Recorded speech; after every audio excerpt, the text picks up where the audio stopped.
Dios los bendiga, hermanos. Nuevamente estamos reunidos para continuar este maravilloso estudio sobre las 70 semanas de la profecía de Daniel. Esta es la parte número 2. Realmente espero que toda la iglesia haya visto la primera parte para poder comprender con mejor exactitud esta segunda. Hoy es 21 de abril del 2020, ya nuestro segundo mes en la cuarentena, que lo hemos estado aprovechando excelentemente, escudriñando y aprendiendo más de las escrituras. No sé si tú te has puesto a meditar, a pensar, si Dios ha permitido esta cuarentena exactamente solamente por ti, a lo personal. No diga, el Dios ha permitido esta cuarentena para que su pueblo... No, no, no. A lo personal. Dios ha permitido esta cuarentena para que yo me acerque más a Él. ¿Tú te has puesto a pensar que es por ti que está la cuarentena? Que está esta pandemia, que está el coronavirus. Dios permitió eso porque Él quiere llamar tu atención. Él quiere tener una relación más íntima contigo. La pregunta es, ¿lo está logrando? ¿Nos estamos acercando? ¿Te estás acercando más al Señor? ¿O tendrá el Señor que volver a traer otra pandemia? Yo sé que muchos nos hemos estado acercando en oración a nuestro Señor Jesús, a nuestro Padre. Yo sé también que nos hemos estado acercando en comunión ahí en el hogar con la familia. Ahora nos corresponde acercarnos a Él a través de su palabra, a través del estudio de su palabra.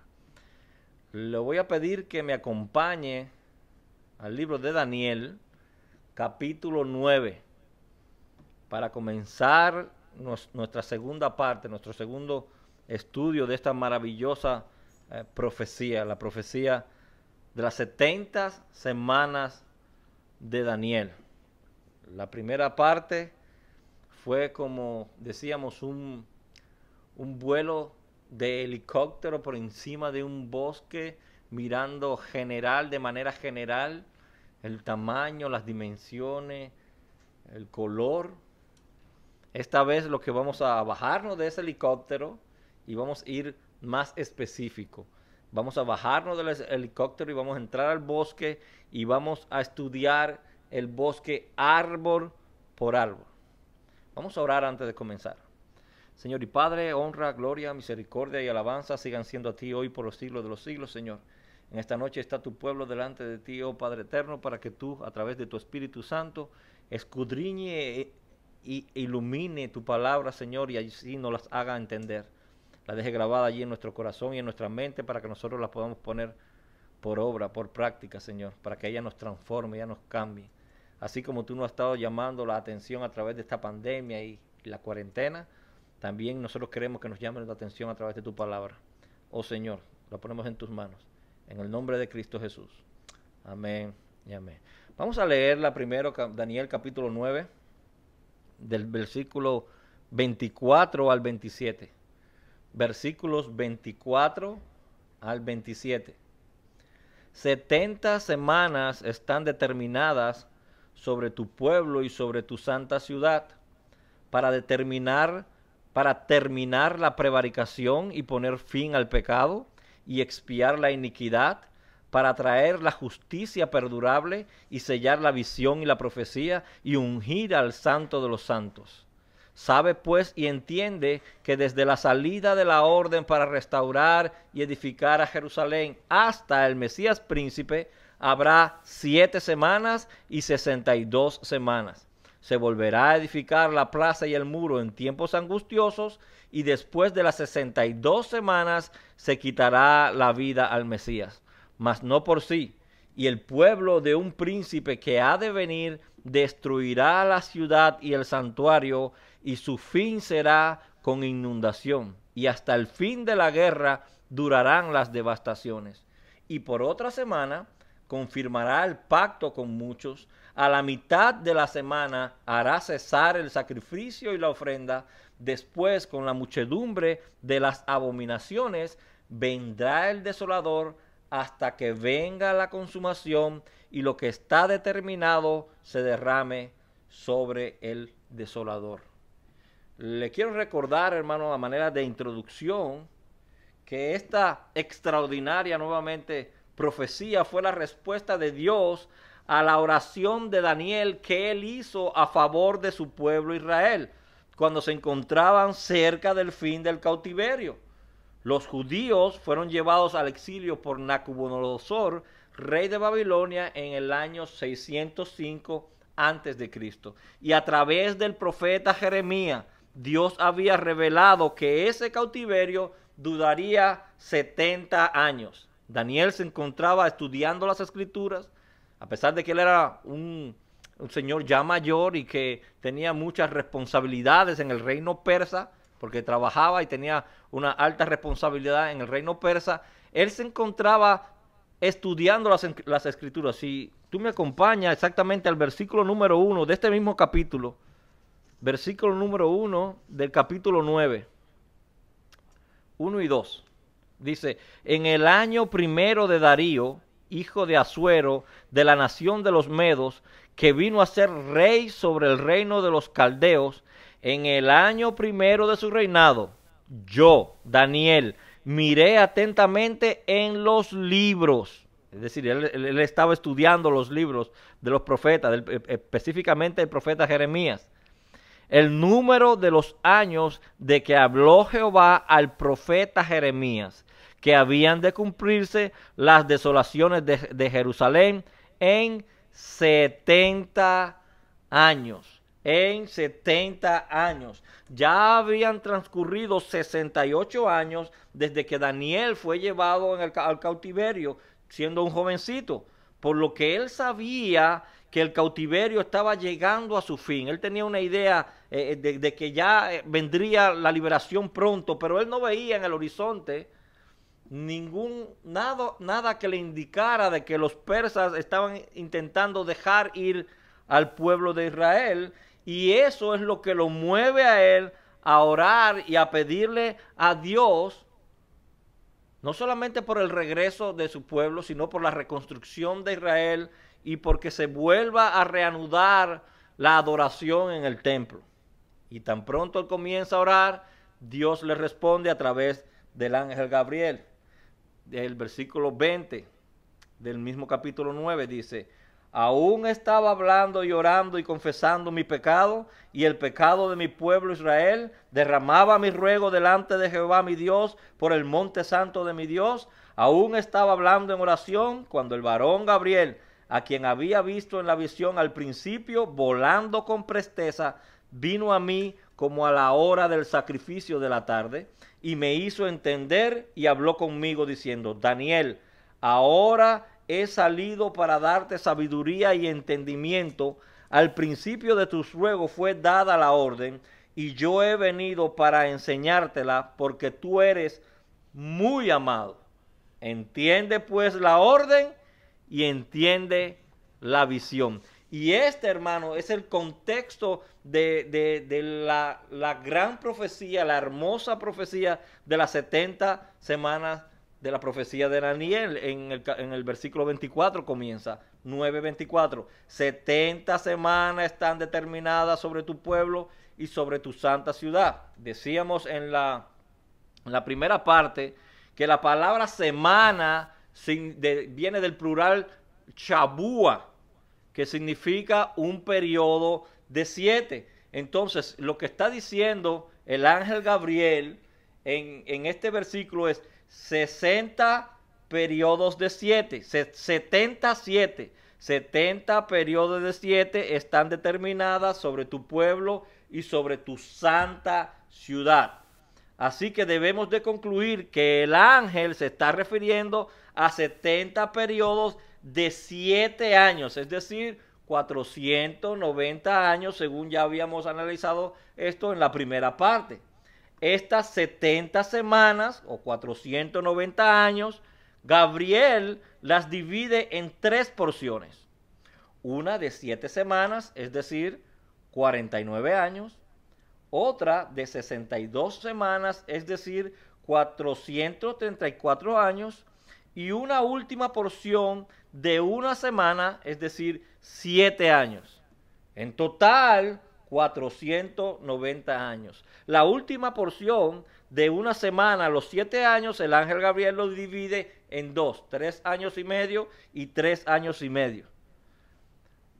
Recordemos de que el ángel Gabriel no hace toda la división de estas 70 semanas para confundirnos.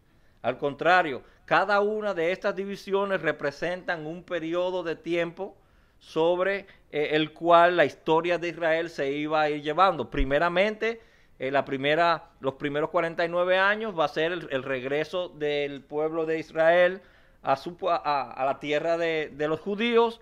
Van a reconstruir el templo. Las otras 62 semanas o 434 años va a ser el tiempo desde el último de los profetas, Zacarías, hasta la aparición del Mesías o el bautismo de nuestro Señor Jesús en el Jordán por Juan el Bautista, y ya la última periodo, la última semana, que se va a dividir en los 3 años y medio en la crucifixión de nuestro Señor Jesús.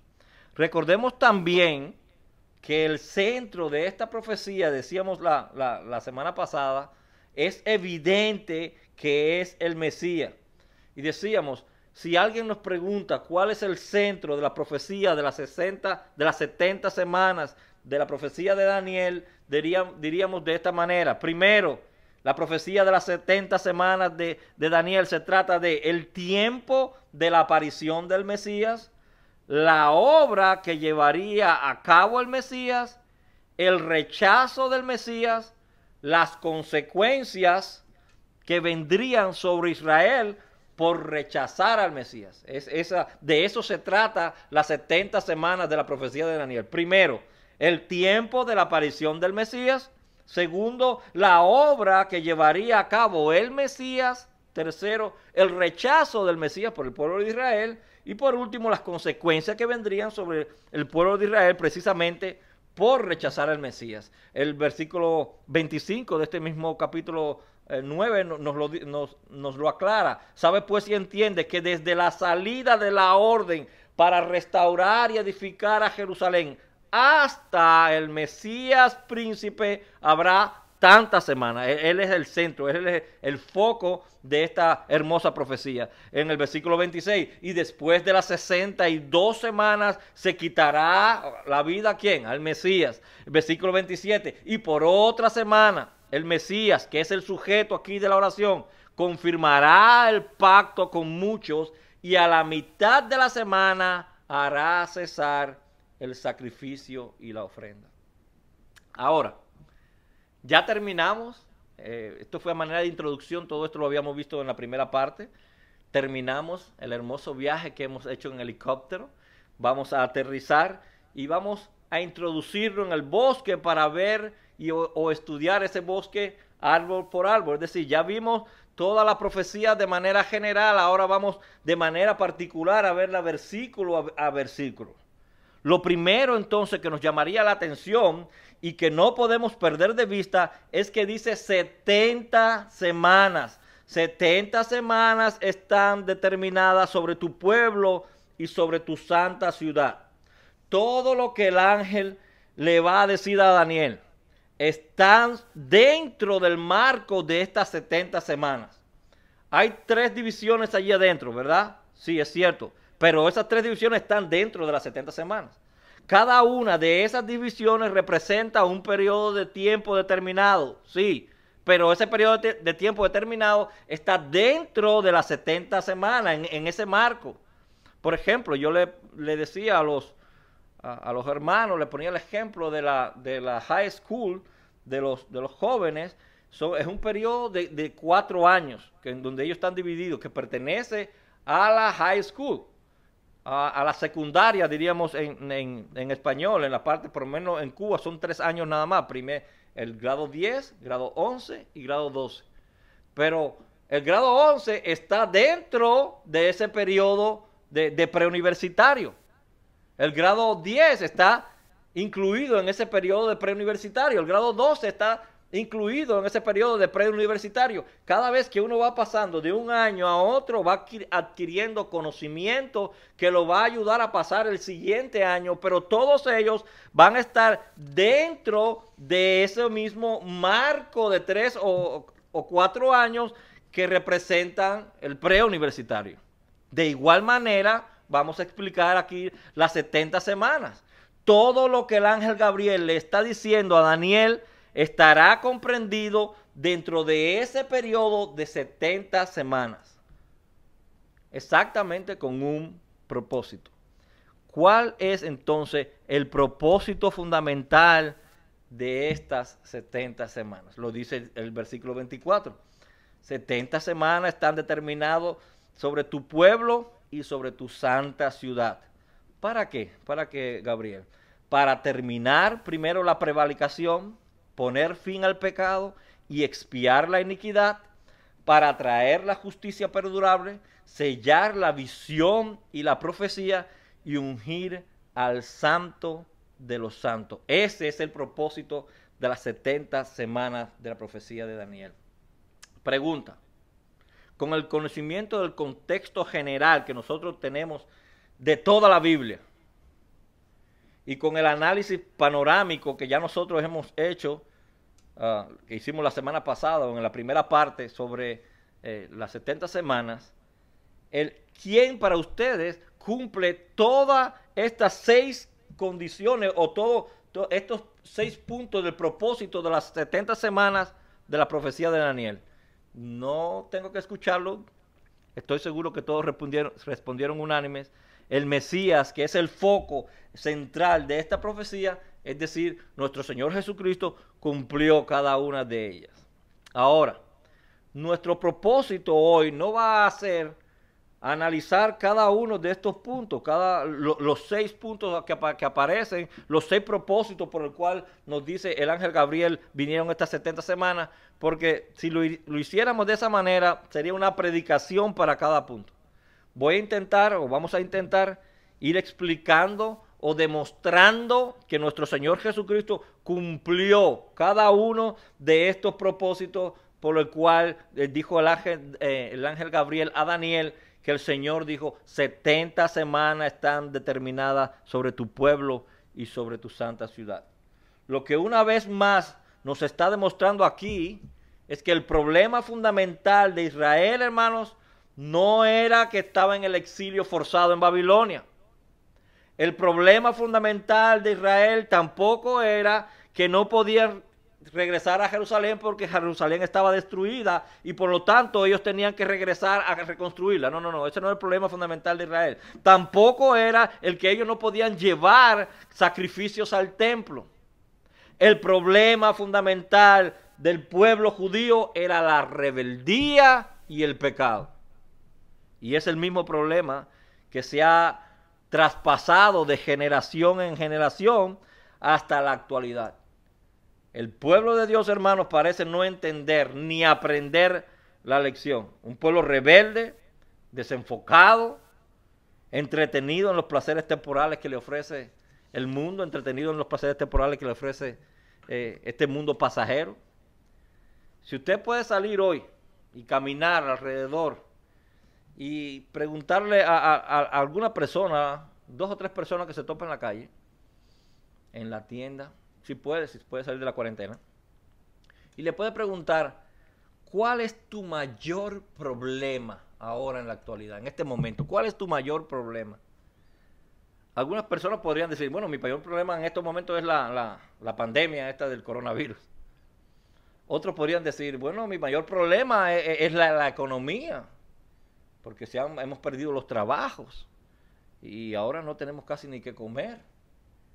Mi mayor problema sería ahora la soledad. Como estoy encerrado y no puedo salir, no tengo nadie que me acompañe, nadie me quiere. Nadie quiere estar cerca de mí. O puede decir: mi mayor problema es mi esposo. O mi mayor problema es mi esposa. O lo contrario, mi mayor problema es que no tengo esposo o que no tengo esposa. Mi mayor problema sería mi salud. Es que estoy enfermo, ese es mi mayor problema. Es muy poco probable, hermanos, que alguien que usted tope afuera y le pregunte, le diga que su mayor problema es el pecado. Eso es muy poco probable. El hombre no suele ver eso como un problema. El hombre no. Él no suele ver eso como un problema, incluyendo, desgraciadamente, a muchos que profesan ser cristianos. No ven objetivamente cuál es la raíz de su problema. Y yo no quiero minimizar los problemas de que si uno está enfermo es un problema, por supuesto que es un problema. Es un problema no tener trabajo, haber perdido el trabajo por la pandemia del coronavirus. Claro que es un problema. Pero el mayor problema que tiene el hombre es el pecado, hermanos. El pecado nos separa de Dios, que es la fuente de todo bien. Hay una separación entre Dios y el hombre cuando el pecado está presente. El pecado esclaviza y corrompe el alma. Oscurece la visión, distorsiona el entendimiento. Si hay una plaga de la que debemos liberarnos, hermano, no es del coronavirus. Si hay una plaga de la que debemos liberarnos, es del pecado. Esa es la razón entonces por la cual Dios le responde la oración a Daniel. Un enfoque fundamental en la llegada del Mesías, o un enfoque fundamentado en la llegada del Mesías. ¿A qué venía ese Mesías entonces? ¿O a qué vino ese Mesías? A solucionar entonces el gran problema del pecado, la rebeldía del hombre. Y es lo que nos dice el versículo 24. Vino a terminar primero la prevaricación. Y yo busqué otras versiones, la Baja Jerusalén, la Biblia de las Américas, para poder entender bien la palabra, qué significa la palabra prevaricación. Y es muy fácil, cuando usted escuche la Biblia de las Américas, que es la versión para, a propósito, lo dice su nombre, para nosotros en las Américas se nos hace más sencillo el poder comprender. Dice la Biblia de las Américas, para poder poner fin a la rebeldía. Y la Baja Jerusalén, para poner fin a la transgresión. Por lo que prevaricación es el sinónimo de rebeldía, el sinónimo de transgresión, de falta, de fraude, de iniquidad. Un delito consiste en un delito que comete una persona, un juez, un funcionario, que dicta a sabiendas una resolución que es arbitraria o injusta. Eso es lo que estaba haciendo el pueblo judío, el pueblo de Israel. Conocía perfectamente al dedillo la ley que Dios le había dado. Y una y otra vez fueron transgrediendo la ley de Dios. Una y otra vez fueron transgrediendo la ley de Dios. Ahí en Daniel capítulo 1, exactamente comenzando este libro, Daniel nos expone por qué es que el pueblo de Israel fue cautivo en Babilonia. Daniel 1:1. En el año tercero del reinado de Joacim, rey de Judá, vino Nabucodonosor, rey de Babilonia, a Jerusalén y la sitió. Y dice el versículo 2, y el Señor, Dios, entregó en sus manos a Joacim, rey de Judá.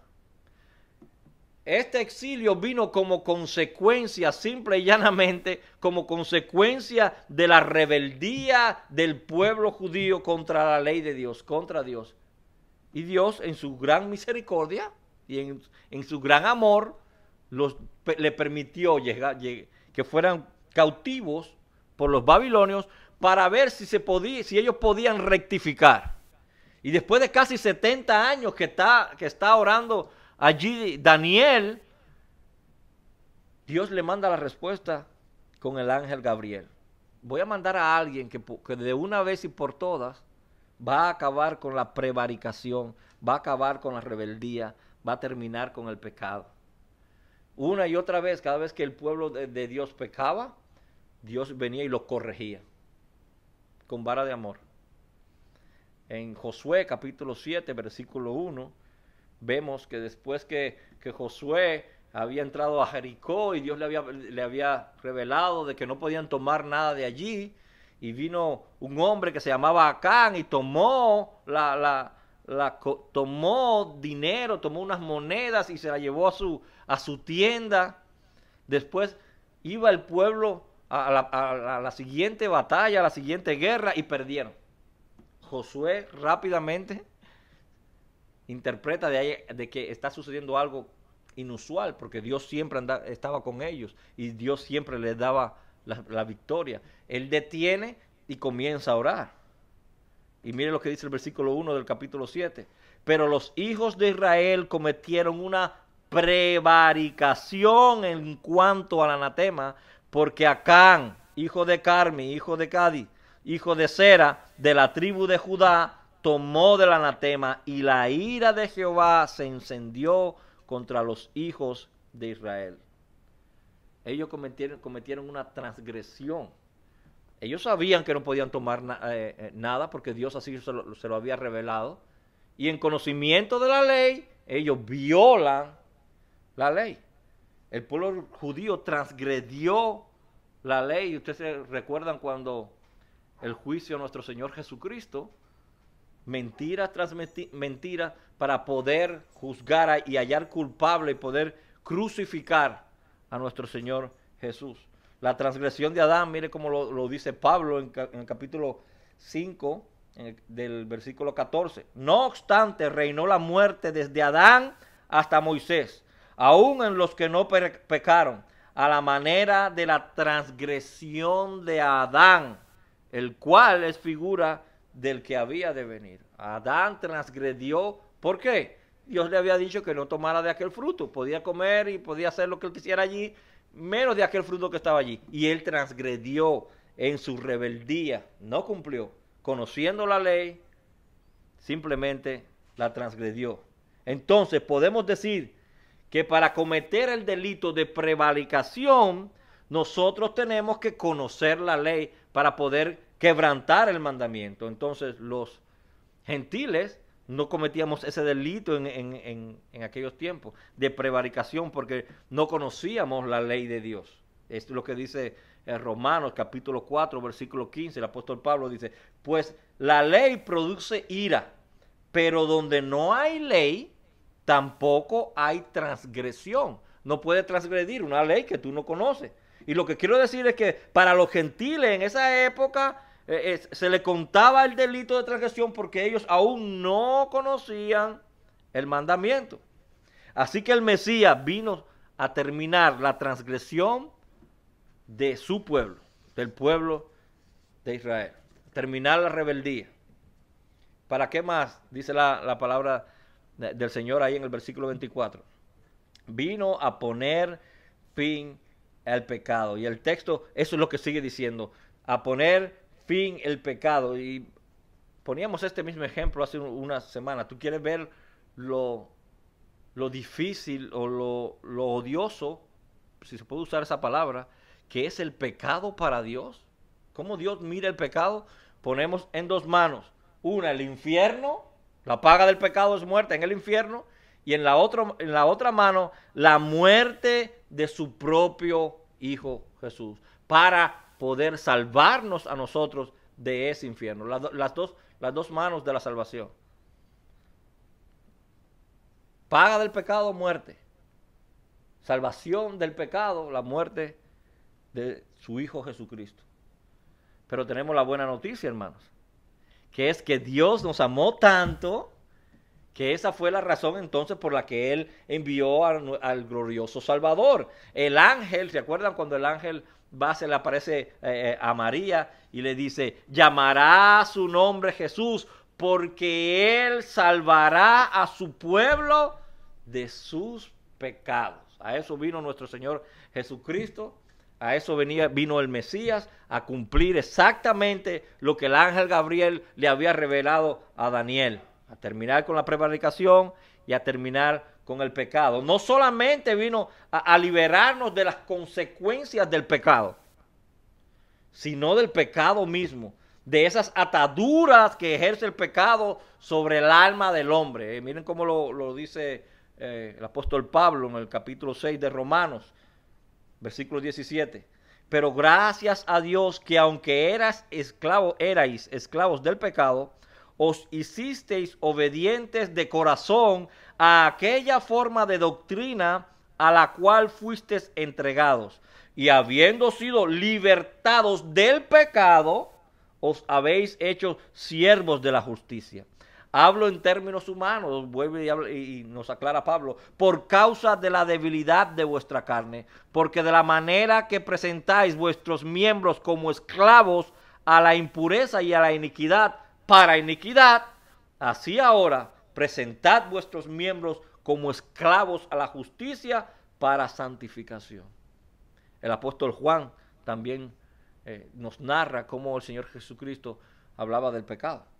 Dice, entonces Jesús decía a los judíos que habían creído en él, si vosotros permanecéis en mi palabra, verdaderamente sois mis discípulos y conoceréis la verdad, y la verdad os hará libres. ¿Libre de qué? Pues libres del pecado. Colosenses capítulo 2, a partir del versículo 11. En él también fuisteis circuncidados con circuncisión no hecha a mano. En Cristo fuimos circuncidados, pero con una circuncisión no como la de los judíos. Una no hecha a mano, dice el apóstol Pablo. Al echar de vosotros el cuerpo pecaminoso carnal en la circuncisión de Cristo, sepultados con él en el bautismo, en el cual fuisteis también resucitados con él mediante la fe en el poder de Dios que lo levantó de los muertos. Nuevamente la resurrección. Y a vosotros, estando muertos en qué? En pecados otra vez, y en la circuncisión de vuestra carne, os dio vida juntamente con él, perdonando todos los pecados, anulando el acta de los decretos que había contra nosotros, que nos era contrario, quitándola de en medio y clavándola en la cruz. Y despojó a los principados y a las potestades y los exhibió públicamente, triunfando sobre ellos en la cruz. Eso fue lo que vino a hacer nuestro Señor Jesús. Eso vino a ser el Mesías. Ese fue el propósito de lo que estaba hablando el ángel Gabriel a Daniel. Y eso fue lo que hizo Jesús en la cruz. Venció, no solamente nos libertó del pecado a los gentiles, sino también a los judíos, como lo está aquí demostrando. ¿A qué más sigue hablando el ángel Gabriel a Daniel? ¿A qué más? ¿Cuál es otro de los propósitos por los que iba a venir el Mesías de estas 70 semanas? Expiar la iniquidad. Nosotros conocemos que los corderos es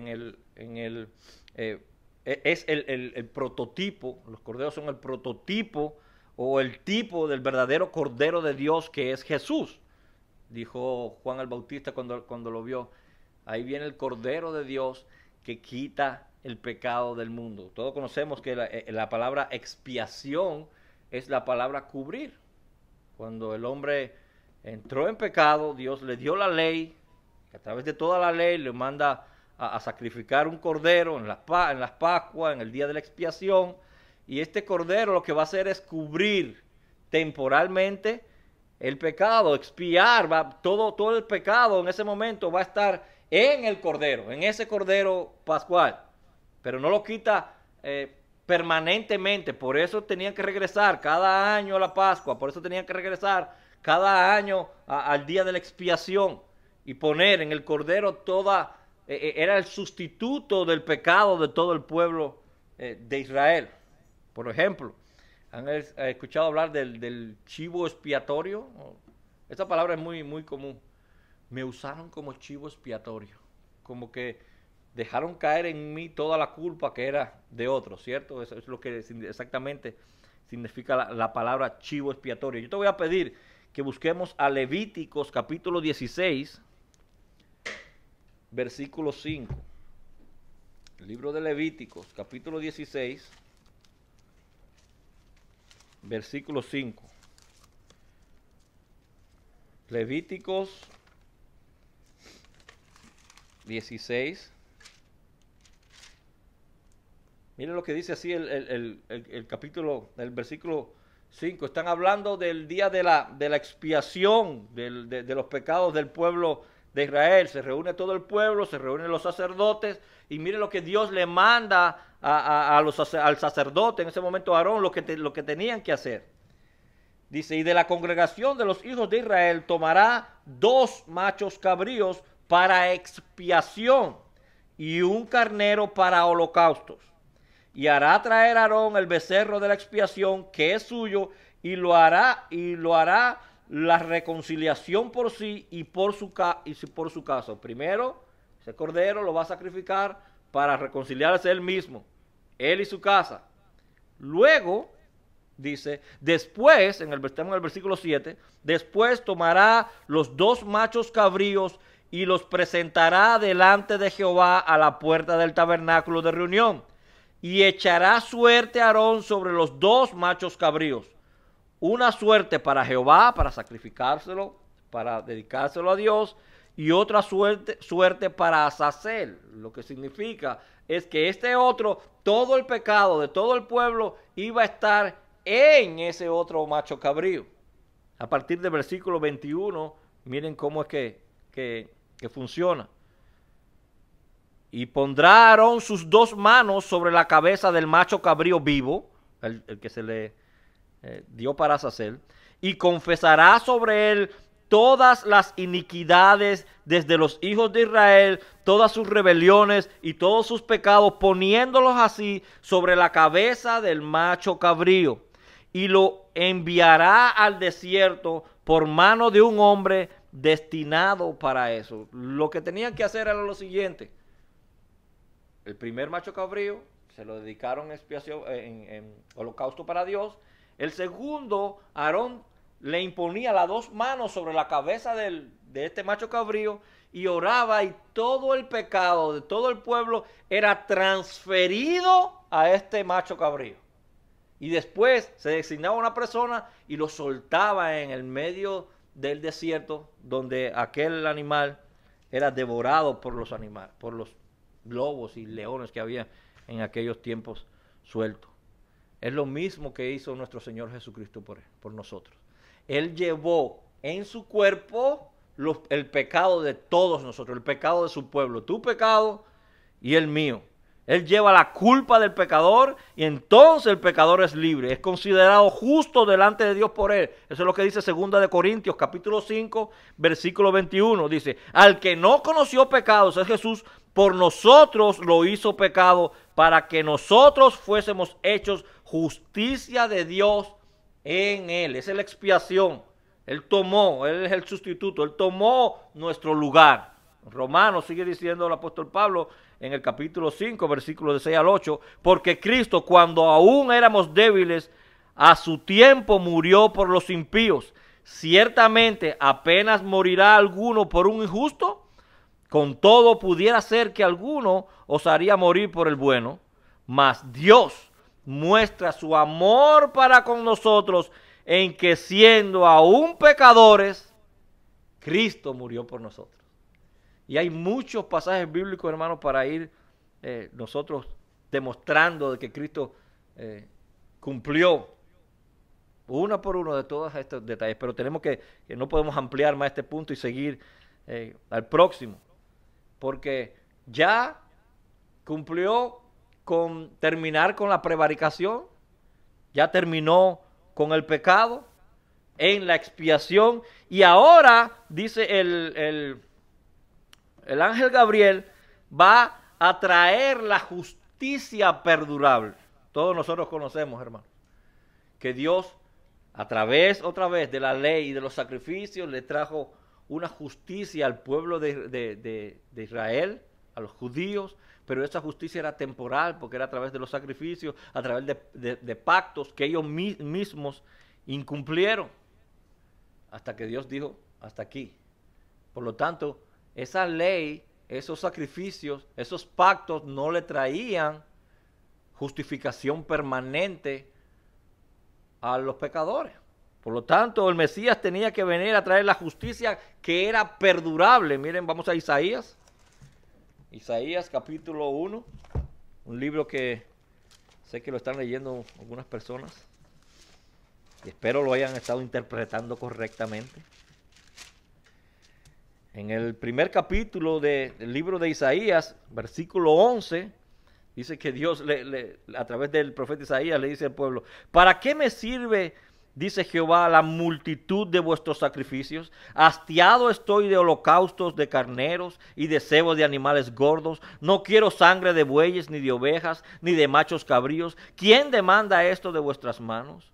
Cuando venís a presentaros delante de mí para hollar mis atrios, no me traiga más vanas ofrendas. El incienso me es abominación, dice. Luna nueva y día de reposo, el convocar asambleas, no lo puedo sufrir. Son iniquidad vuestras fiestas solemnes, vuestras lunas nuevas y vuestras fiestas solemnes las tiene aborrecida mi alma. Me son gravosas, cansado estoy de soportarla, le dice Dios. Ya no quiero que me traigan más, porque los sacrificios que yo le había dicho ya no pueden cubrir, no pueden justificar más su pecado. Es lo que nos dice en el libro de Hebreos, el capítulo 10, el autor de Hebreos. Acompáñame allí. Hebreos capítulo 10.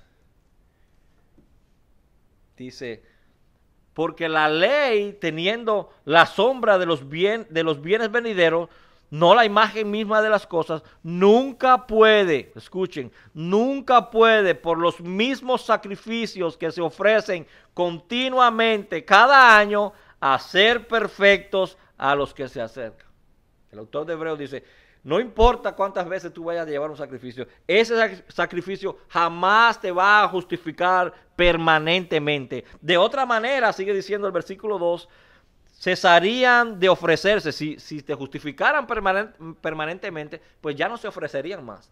Pero nosotros conocemos que ellos iban años tras año, al día de la expiación, al día de la Pascua, a sacrificar allí los animales. Pero en estos sacrificios, cada año, dice, se hace memoria de los pecados, porque la sangre de los toros y de los machos cabríos, dice, no puede quitar los pecados. Nos dice el autor de Hebreos. Wow. Y entonces, si aquellos sacrificios no podían quitar el pecado, o no pueden quitar el pecado, no lo pueden justificar permanentemente, ¿qué al respecto del resto de la ley? ¿Nos podrá justificar? Vamos a Romanos, capítulo 3, versículo 20. Romanos, capítulo 3.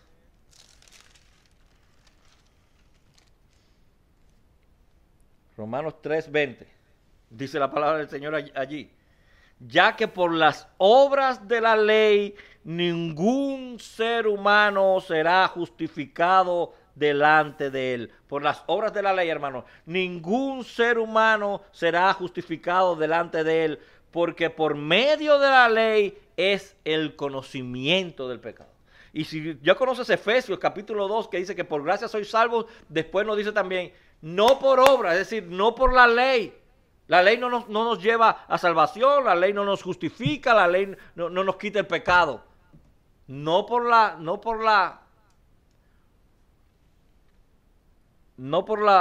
los sacrificios que se llevan delante del altar, aunque la ley no es mala, nos va a decir más adelante el apóstol Pablo, ¿qué es lo que pasa con la ley?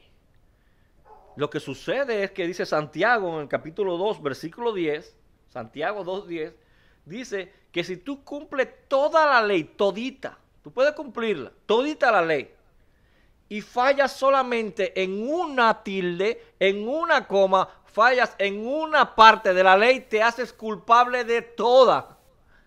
Tienes que cumplir toda la ley perfectamente para que ésta pueda justificarte permanentemente. Y no ha existido ningún ser humano sobre la tierra que haya podido hacer eso, excepto nuestro Señor Jesús. Ningún ser humano.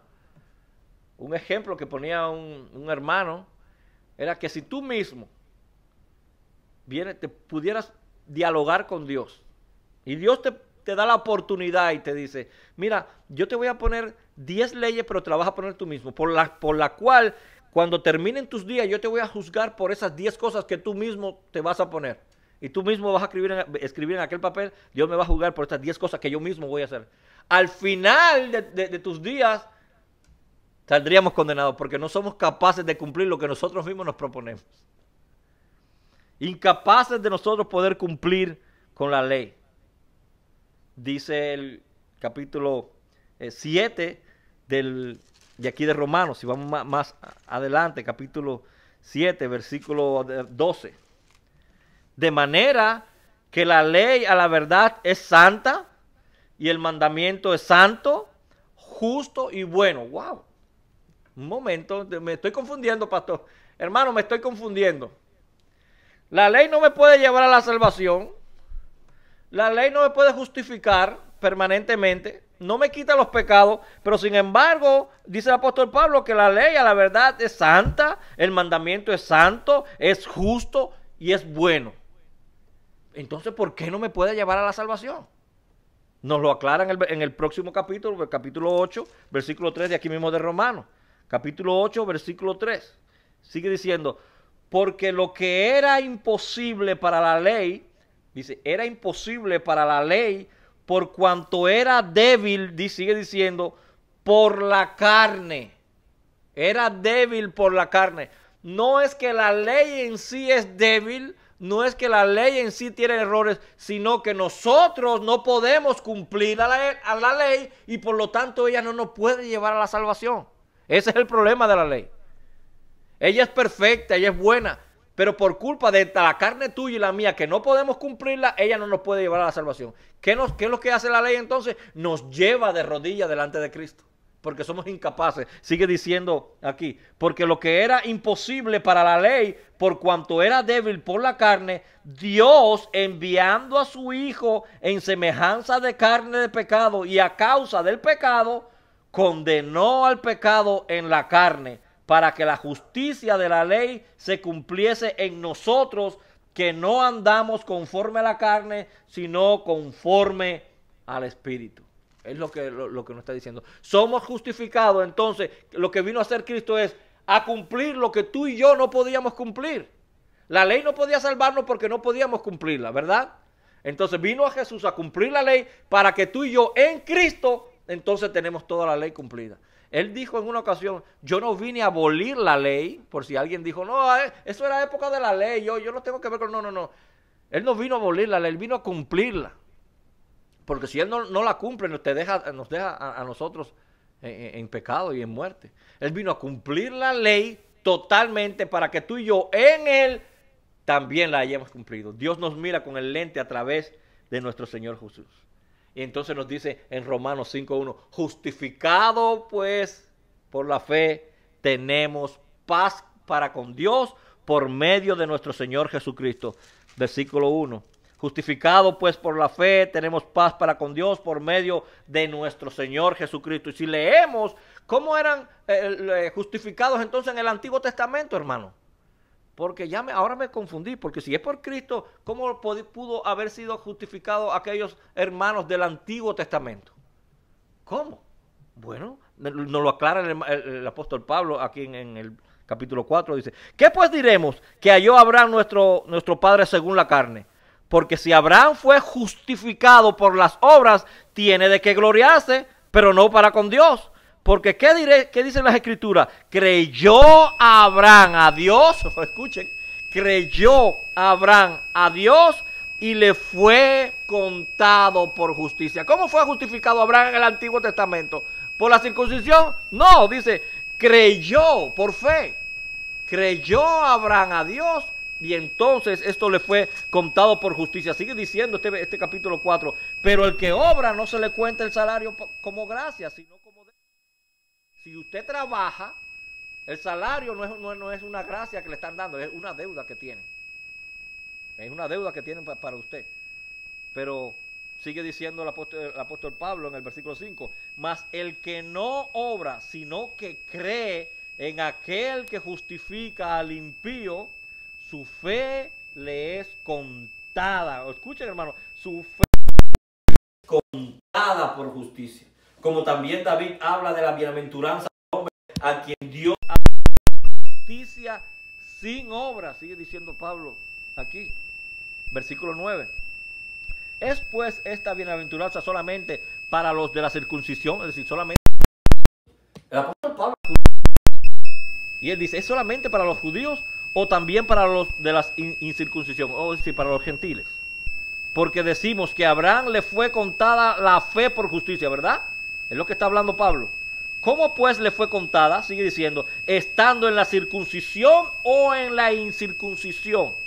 No en la circuncisión, nos aclara aquí, sino en la incircuncisión. Y recibió la circuncisión como señal, como sello de la justicia de la fe que tuvo estando aún incircunciso. Diciendo, Abraham creyó antes de ser circuncidado. Y él fue justificado por fe, porque creyó. No por la circuncisión. La circuncisión fue una señal del pacto de la fe que él tuvo más adelante. Versículo 13. Porque no por la ley fue dada a Abraham o a su descendencia la promesa de que sería heredero del mundo, sino por la justicia de la fe. Porque si los que son de la ley y son los herederos, vana resulta la fe y anulada la promesa. Pero miren lo que nos dice a partir del versículo 21. Plenamente convencido de que era también poderoso para hacer todo lo que había prometido, por lo cual también su fe, está hablando de Abraham aquí, su fe le fue contada por justicia. Así es justificado por la fe. Y no solamente, escuchen esto, hermano, porque esto te debe hacer brincar, saltar allí donde tú estás. Después que dice que Abraham fue justificado por la fe, versículo 23 del capítulo 4 de Romanos, nos dice el versículo 23. Y no solamente con respecto a él se escribió que le fue contada por justicia, sino también con respecto a nosotros, a quienes ha de ser contada. Esto es, a los que creemos en el que le levantó de los muertos, a Jesús, Señor nuestro, el cual fue engendrado por nuestras transgresiones y resucitado para nuestra justificación. El Señor Jesucristo cumplió también el otro propósito por lo que vino las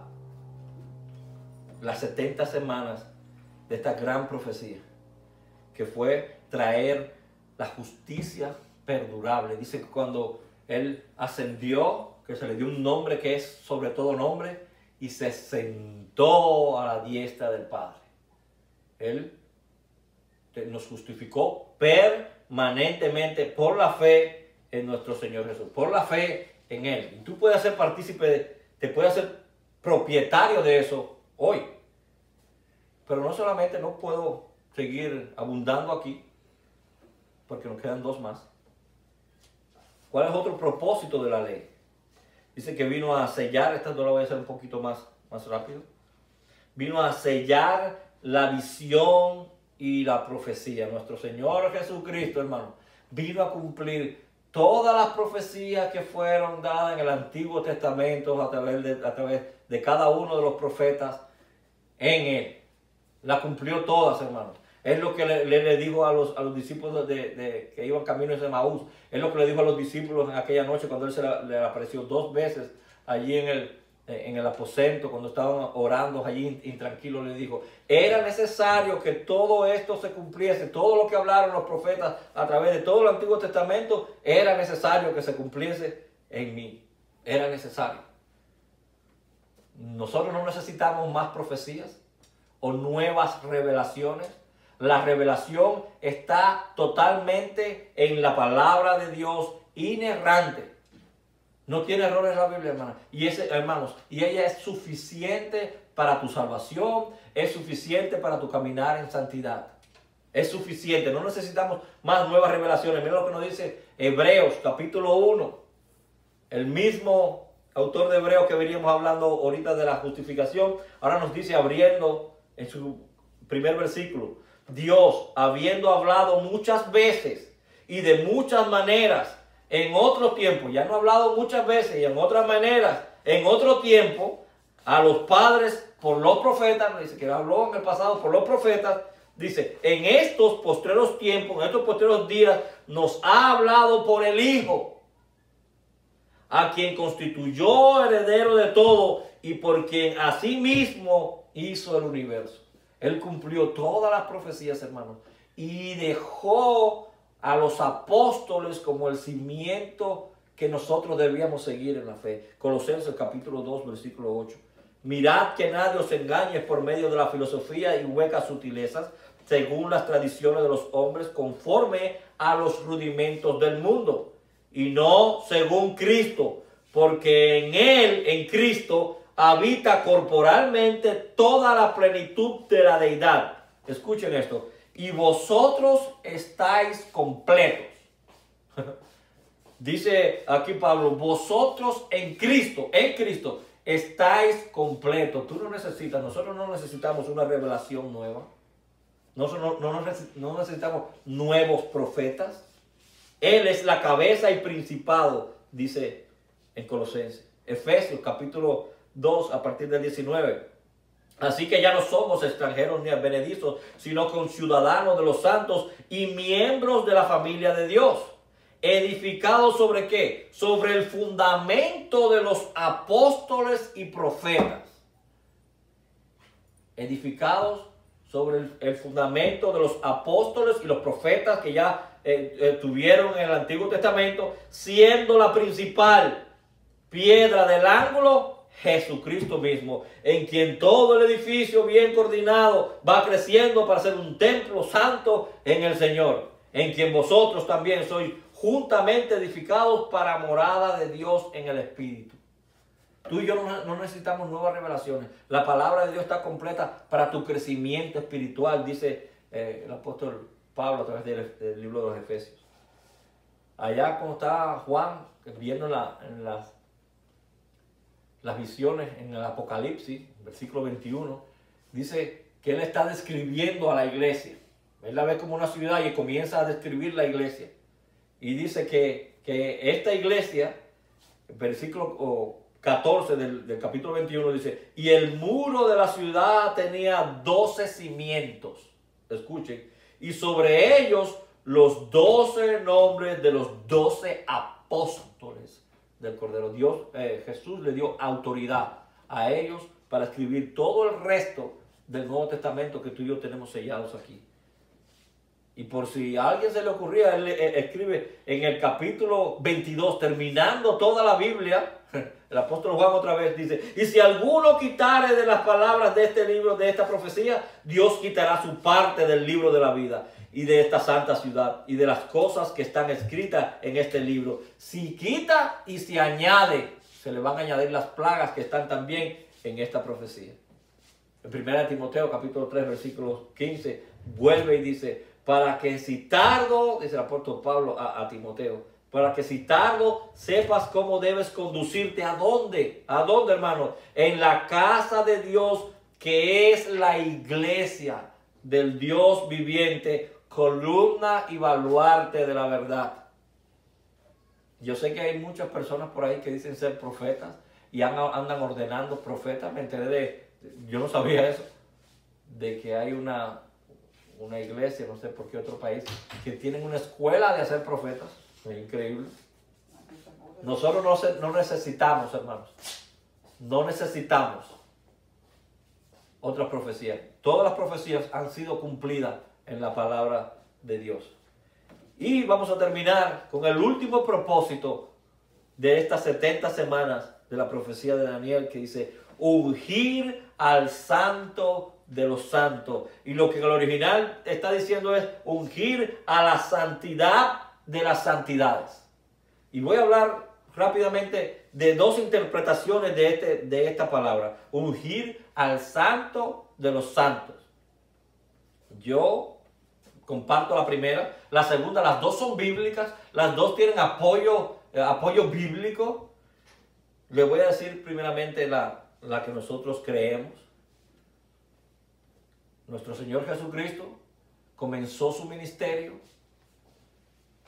terrenal cuando fue bautizado en el Jordán por Juan el Bautista. Y conocemos a través de toda la historia bíblica, de todo el relato bíblico, que todo rey, todo profeta y todo sacerdote, para comenzar oficialmente su ministerio, era ungido. Simbólicamente, era ungido con aceite, que representando el Espíritu Santo. Y nosotros conocemos que en el Jordán, nuestro Señor Jesús fue bautizado y en ese momento fue ungido con el Espíritu Santo. Allí para nosotros se está cumpliendo este propósito de las 70 semanas de la profecía de Daniel, que dice ungir al santo de los santos, cuando se ungió a nuestro Señor Jesucristo. La segunda interpretación que se le da es que algunos comentaristas piensan que como es la última de los propósitos a que se menciona, ungir al santo de los santos, dice que es un poco improbable de que se hable primero del sacrificio del cordero, de la justificación, de la expiación, y por último se hable del ungimiento, que debería ser al revés. Si realmente, dicen ellos, que si realmente se está hablando de ungir al santo de los santos, en ese momento, comenzando el ministerio de nuestro Señor Jesús, hubiera sido al principio, lo hubiera mencionado el ángel Gabriel al principio y después cada uno de los demás puntos. Pero nosotros conocemos que la Biblia casi en ninguno de los libros está escrito cronológicamente, y nuestro Señor, el ángel Gabriel le está dando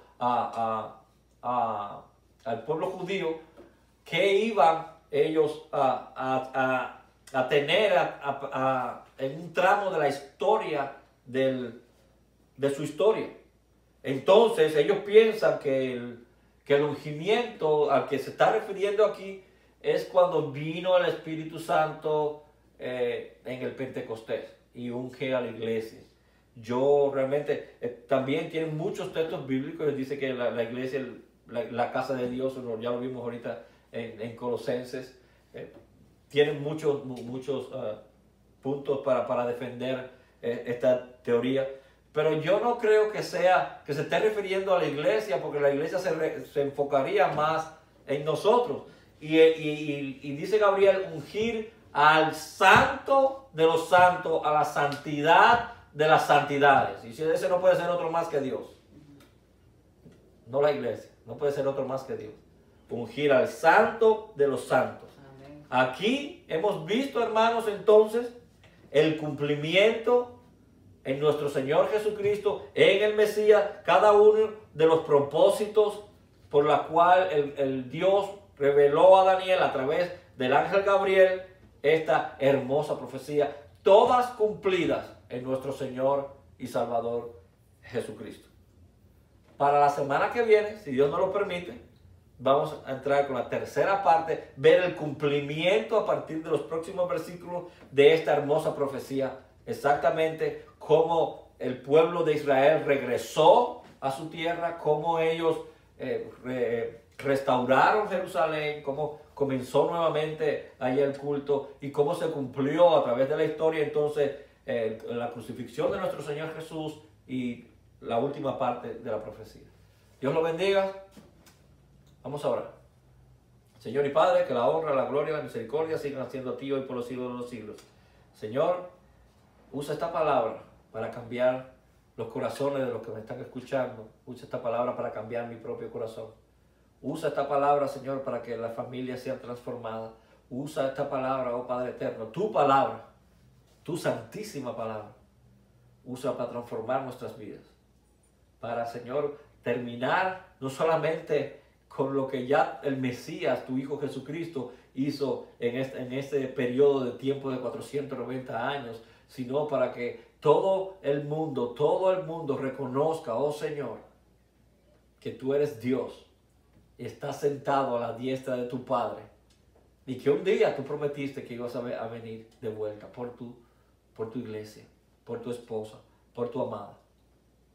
Oh Señor, yo te ruego de que nuestras vidas a partir de ahora sean transformadas mirando el cumplimiento de cada una de estas profecías. Porque si tú prometiste cosas en el Antiguo Testamento y cada una de ellas fueron cumplidas punto por punto, ¿cuánto no más cuando solamente quedan un poquito de hojas de la Biblia en el libro de Apocalipsis por cumplirse? Oh Señor, ayúdanos. Danos la fuerza, danos la entereza para nosotros poder seguir perseverando y compartiendo tu palabra. En el nombre de Jesús. Amén y amén.